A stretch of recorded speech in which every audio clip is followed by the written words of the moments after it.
Alors c'est vrai qu'il y a eu une vraie tendance très forte ces dernières années et il semblerait en effet que ouais, ça s'épuise un petit peu et qu'on revienne à des notes peut-être un petit peu plus cosy, plus chaleureuses, plus chic aussi peut-être.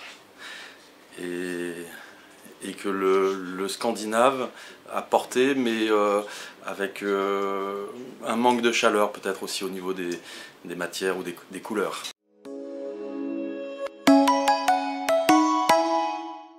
Il est fort possible que ça dure un petit bout de temps, parce que ça correspond justement au retour des formes géométriques, de la noblesse des matériaux. On le voit avec le doré, c'est ce refuge historique aussi, cette référence,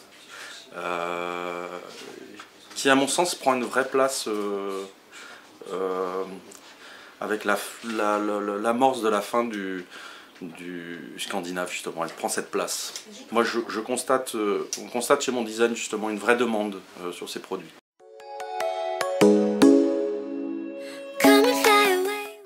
Il n'y a pas vraiment de style fort émergent.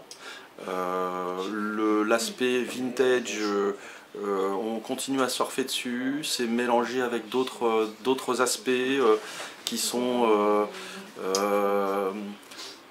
extrêmement différents. On a le jungle qui est arrivé, croisé avec le vintage, avec l'aspect très végétal, très herbier, mais aussi très velours, très matériaux.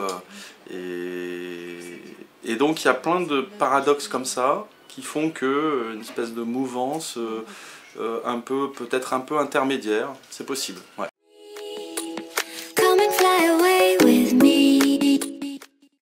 Il y a une tendance forte que je constate qui est de privilégier la place quelque part du petit cabinet de design, de l'initiative, de l'artisanat contemporain. Le Made in France est peut-être déjà un peu dépassé, pourtant il n'a jamais été aussi présent. Et on le voit, nous, on nous sollicite tous les jours pour référencer de nouvelles collaborations avec ce type d'entrepreneurs qui vont être voilà, des initiatives individuelles ou de petits cabinets français, parisiens ou en province et qui vont pouvoir éditer une petite ligne de produits faite en dehors des inspirations et qui répondent à leurs inspirations et qui soit en Made in France pur et dur, avec des beaux matériaux, avec du vrai bois, de nos forêts, travaillé en France. Voilà.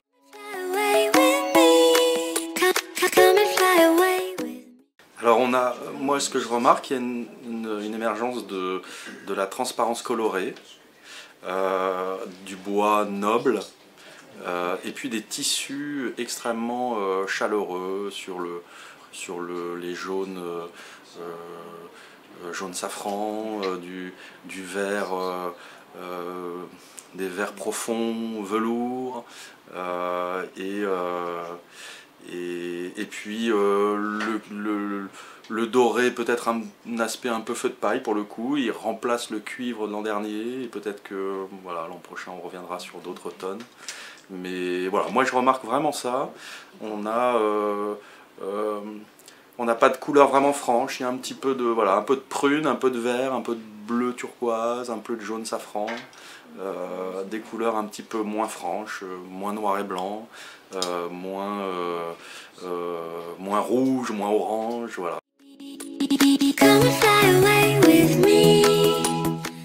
Je pense qu'elle va être compliquée. Il y a des fans du violet, du prune, voilà. Il y a vraiment des fans, il y a les inconditionnels, mais qui je pense sont beaucoup moins nombreux que ceux qui se voient dans un intérieur plus sobre.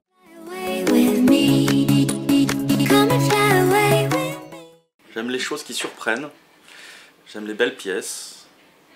Je pense qu'il faut privilégier une belle pièce plutôt qu'un ensemble de choses comme ça, chinées. J'aime bien la pièce qui surprend.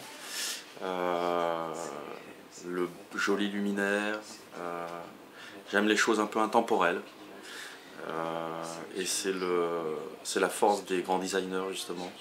C'est d'œuvrer dans le temps. Moi j'aime les choses singulières.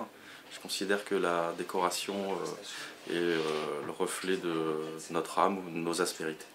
Elles doivent s'exprimer justement par notre propre singularité. Voilà.